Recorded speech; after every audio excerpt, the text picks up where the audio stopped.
Question number 7. For a plane strain problem, the stresses satisfy the condition. The problem is based on plane strain. For example, a body, an elastic body which is subjected to different kinds of forces. The meaning of the plane strains means the strain in any one of the direction will be equal to 0. There will be no shear strain or angular deformation, and also there will be no normal strain in the material because of the loading. We know the generalized Hooke's law. Strain in z direction will be equal to 1 by E modulus of elasticity sigma z stress in the z direction minus Poisson's ratio bracket sigma x normal stress in the x direction plus normal stress in the y direction. If the strain in the z direction is 0,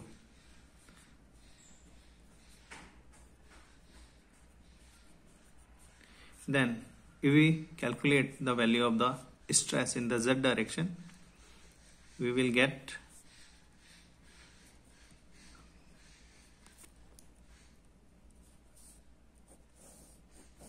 so we find that there is a normal stress in the z direction, but there will be no normal strain in the z direction, and also the shear strain in the z direction will be 0, and yz direction also 0. And we know the formula of the shear strain, tau divided by G. Here this is the shear strain and this is the shear stress divided by the shear modulus. By using this formula, we can calculate tau xz will be equal to 0 and tau yz will be 0.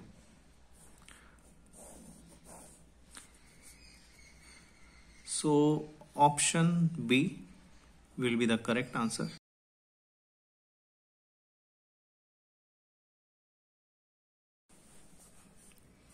Question number 18. For a critically damped single degree of freedom spring mass damper system, spring mass and damper system, and 1 degree of freedom, with the damping constant C is given 4 Newton second per meter, and the spring constant is also given 16 Newton per meter. We have to find the mass of the system. Question, it is stated that critically damped system means damping ratio will be equal to 1. For the critically damped system, Cc is equal to 2 m omega n. M is the mass, omega n is the natural frequency of the system, and E is nothing but it is the ratio of the damping of the system to the critical damping of the system. So C will be equal to Cc, as C is given 4 Newton second per meter,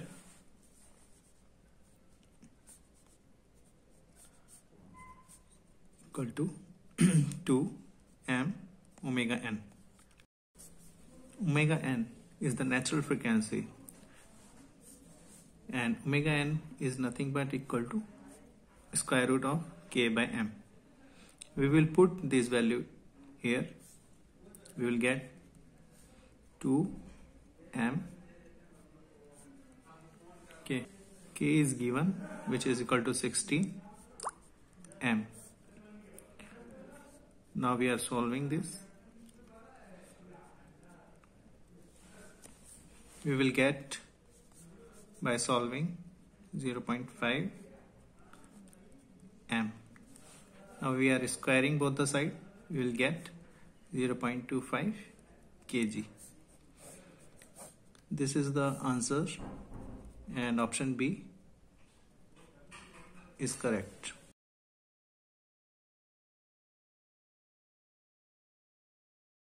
Question number 20. For the thin walled beam, cross section is shown here. We have to find where the shear center lies. For example, in this type of section where the angle between them is 90 degree and also there is one plane of symmetry, then in this case the shear center lies at the junction. For example, here the section having double G symmetry, then the shear center will lie at the centroid. Similarly, in the case of the circular section, the shear center will lie at the center. And in the case of the L-shaped section, as there is a 90 degree between them, there is no plane of symmetry, and also the angle between them is not 90 degree. So the shear center will not lie at any point in this wall and also this wall. So the remaining option is the G. D will be the correct option.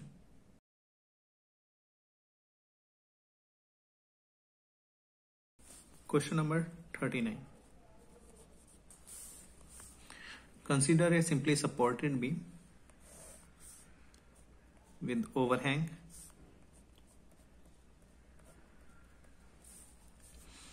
which is subjected to the moment M at the extreme end, and the dimension or the length is L and L. We have to find the bending moment diagram. Let's denote A, B, and this is C. First we have to find the reactions. We already know how to solve the shear force diagram and bending moment diagram. So let's assume the reaction at support A is RA and the reaction at support B, roller support, RB. And also there would be a reaction, horizontal reaction at support A. We can solve these reactions by using the equation for the static equilibrium, which states that the summation of all the vertical forces would be equal to 0. Summation of all the horizontal forces would be equal to 0 for a statically stable beam or any system, and the moment is equal to 0. So by using this summation of all the vertical forces is equal to 0, we find that RA, we are taking the forces positive in the upward direction, and the forces which is acting downward we will take negative. So RA and RB, as we assume that they are acting upward, so RA positive and RB positive. There are no other forces acting on the beam, then equal to 0. Now using the summation of the horizontal forces will be equal to 0. We find that reaction at the support, horizontal reaction at the support A will be equal to 0 because there are no horizontal forces acting on the beam. Now we will use this third equation for the static equilibrium. We are taking the moment above point A, which is a hinge support. So the moment, summation of the moment at the point A will be equal to 0 because we can calculate the reaction at the support A, which will be equal to minus RB. We have to calculate the bending moment at every point A, B and C. We know that the moment is nothing but is the force multiplied by perpendicular distance. So we calculate the moment at point A. As the point A is at hinge support, so the moment at point A will be equal to 0. Now we calculate the moment at point B. So there is a reaction at the support. Now we are taking clockwise, which is negative. So this force will produce a moment about point B in a clockwise direction. So minus Ra into L, minus sign because of clockwise we have taken the negative and anti-clockwise positive. So we will put the value of Ra as we calculated previously. So after solving this, we will get the moment at point B, which is equal to B. Now we will calculate the moment at point C. Ra, reaction at support A, will produce a moment in clockwise direction at point C. Ra multiplied by length, which is 2L. So minus Ra multiplied by 2L. And also the reaction support at support B will produce a clockwise movement about point C. Rb multiplied by C with a negative sign because it is clockwise. So minus Rb into L. Well, this is actually the moment just left of the point C. So after solving, we will get by putting the value of Ra and Rb, which is minus M by L, the value of Ra, and Rb is M by L. We will get the moment just left of the C, like at this point. And now we have to calculate the moment at C. So the moment at C will be equal to M minus M. This minus M because it is also acting clockwise. So the moment at point C will become 0. And the moment from A to B will be linear because Ra multiplied by L. This is a linear curve. And the moment just left of the point C up to C, as we calculated, it is M. At the point C, there is a clockwise movement, so there is a minus. So the bending moment becomes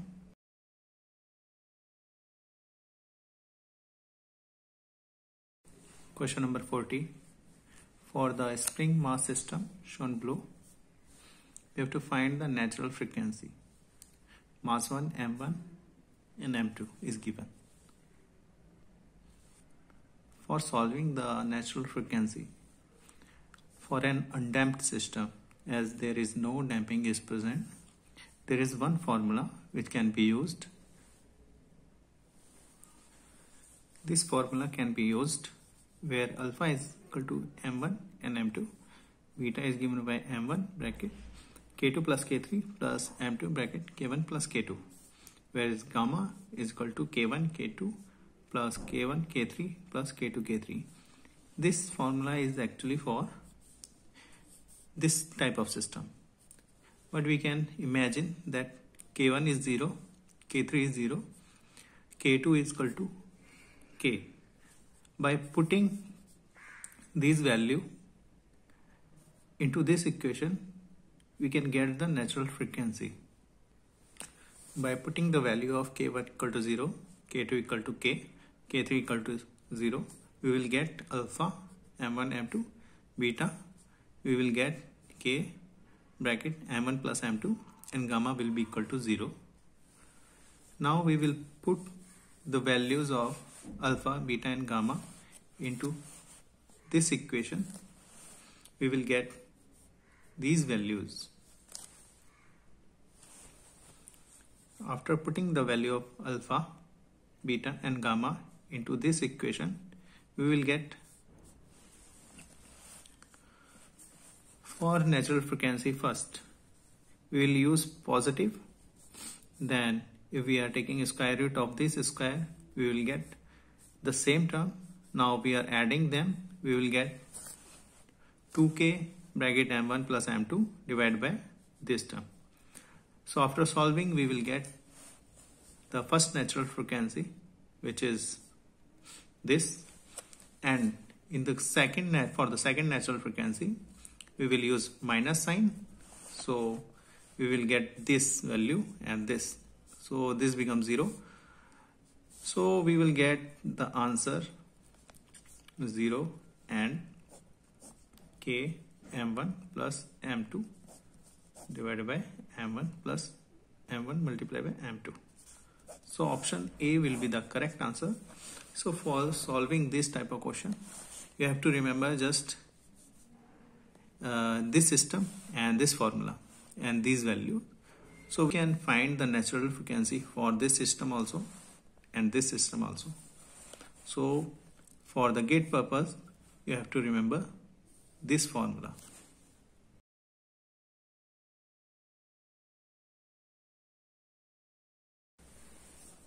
Question number 41. In the given question, the buckling load for a simply supported column of rack cross section of dimension 1 centimeter multiplied by 1.5 centimeter and length is given 0.5 meter and which is made up of steel. Young modulus is given Newton per meter square. We have to find the buckling load, which is given by Euler buckling load pi square E by I upon L E square. E is the Young modulus, I is the second moment of area of that section of a column. Effective length of the column in case of simply supported boundary conditions is equal to L.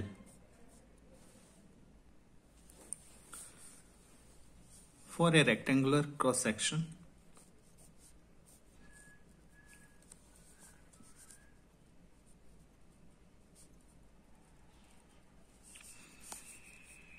I will be equal to B d cube by 12.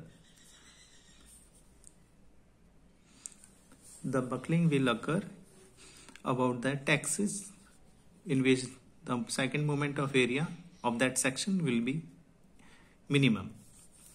So I will be minimum at 1.5 into 10 to the power minus 2 into 1 to 10 to the power minus 2 whole cube divided by 12. Get the value 1.25 into 10 to the power minus 9 meter to the power 4.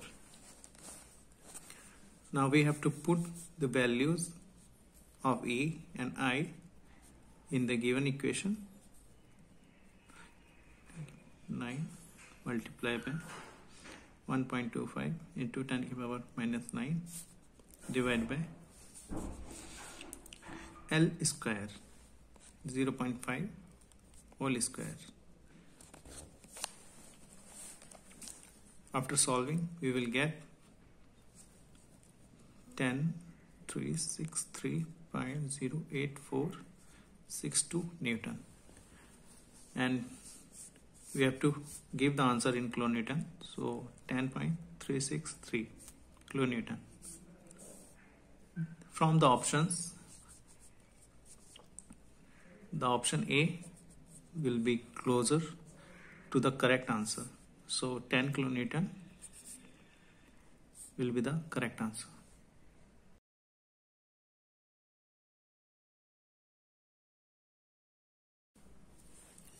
Question number 42. A wing root cross section is idealized using lumped area. We call them booms. And the wing root bending moment is given My, which is equal to 10 Newton meter. If the airplane flies at a load factor of n equal to 3.5, the aircraft is flying at this load factor. We have to tell the maximum bending stresses at the root. We know the formula for calculating the bending stresses. M by I equal to sigma upon Y equal to E by R. E is the Young modulus, R is the radius of curvature, sigma is the bending stress, y is the location at which we are calculating the stresses from the axis about which the bending is taking place, and this is the second moment of area or the moment of inertia. We say this is the resisting moment or the bending moment. We have to calculate the stress. By using this formula, we can calculate the stress m by I multiplied by y. But here the coordinate system is like this is y, and we are taking z in upward direction and x here. So this formula becomes sigma upon m by I into z. My is given, I by y we have to calculate. I by y is the summation of area of the booms multiplied by their location with respect to the axis about which the bending is taking place, z square. So we can calculate I by y equal to area of the booms, which is same 1 centimeter square for all the, and also the distance from the boom to the axis about which the bending moment is taking place is the same, 0.25 meter. So overall it becomes 4 multiplied by area of the boom in the meter square, 1 into 10 to the power minus 4, and z square is given 0.25 meter, 0.025 meter is given.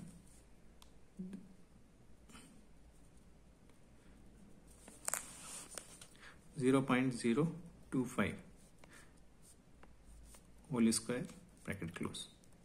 We will get I by y equal to 2.5 into 10 to the power minus 7 meter to the power 4. Now bending stress, as my is given, which is 10 Newton meter, and I by y we have calculated into 10 to the power minus 7, and the maximum distance from the axis is 0.025. 0.025. So the bending stress we will get 10 to the power 6 Newton per meter square. But as stated in the problem, the aircraft is flying at a load factor of 3.5. So the maximum bending stress will be equal to 3.5 multiplied by 10 to the power 6 Newton per meter square. So the option B is the correct answer.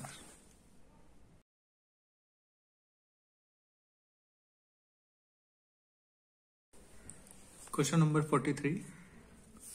This is the setup for the question, in which K is given, stiffness of the spring 1 Newton per meter, and the mass is given 1 kg of the bar, and C is the damper 1 Newton second per meter.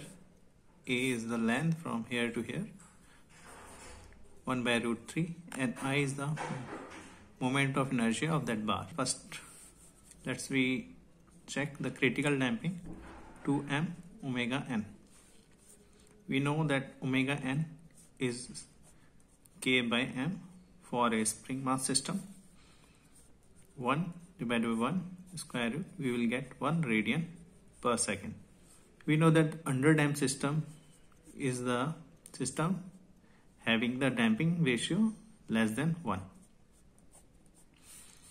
And the damping ratio is nothing but C divided by critical damping. C is also given 1 Newton we have to find the CC, critical damping of the system. CC is 2 into M, mass is given 1, omega n is 1.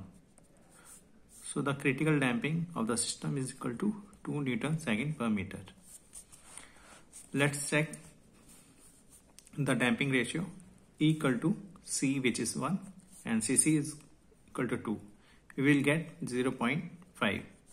So E is less than 1, hence the system is underdamped. And also the natural frequency is equal to 1 radian per second. So the option B is a right answer.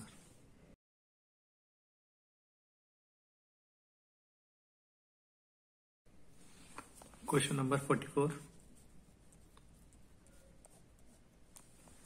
A2 cell tube wall thickness is given 0.5 mm, which is subjected to a torque 10 Newton meter, and the resulting shear flow is given in this two shell Q1 and Q2. This is the section with the two cell 1 and cell 2. We have to balance the torque. We know that the torque for a thin walled closed section is given by T equal to summation of 2 A and the Q, and this is the summation sign.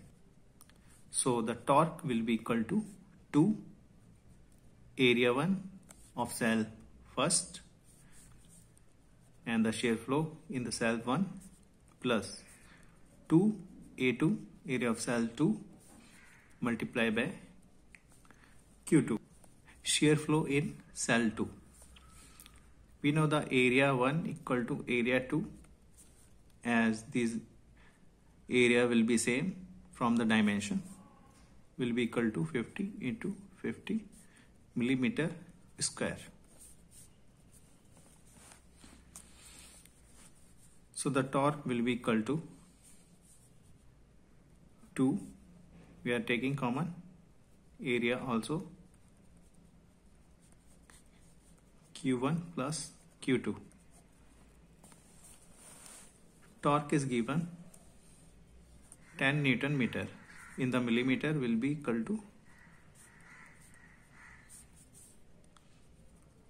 50 Q1 plus Q2.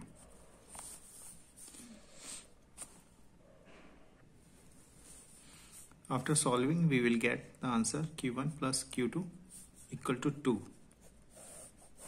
This will be in Newton per millimeter. We have to find in Newton per meter. Q1 plus Q2 will be equal to 2 into 10 to the power 3, 2000 Newton per meter. So the option C will be the correct answer.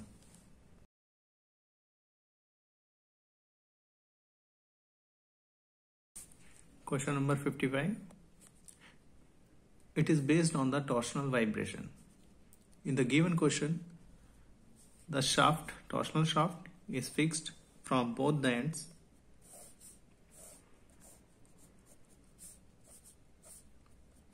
The fixed end, the twist angle theta will always remain 0. If the length of the shaft is L, then twist at 0 at this fixed end will be equal to 0, and twist at length L at this point will also be 0. So this will be the boundary condition. So option B is the correct answer.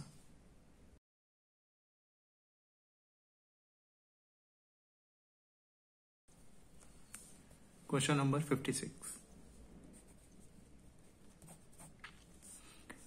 If the nth mode shaft, which was fixed from both the ends, is sine n pi x by L, then the nth natural frequency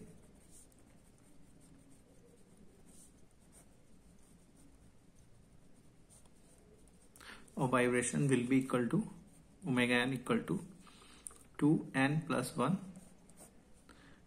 2l into c. C is nothing but is equal to square root of gj by I. So option B will be the correct answer.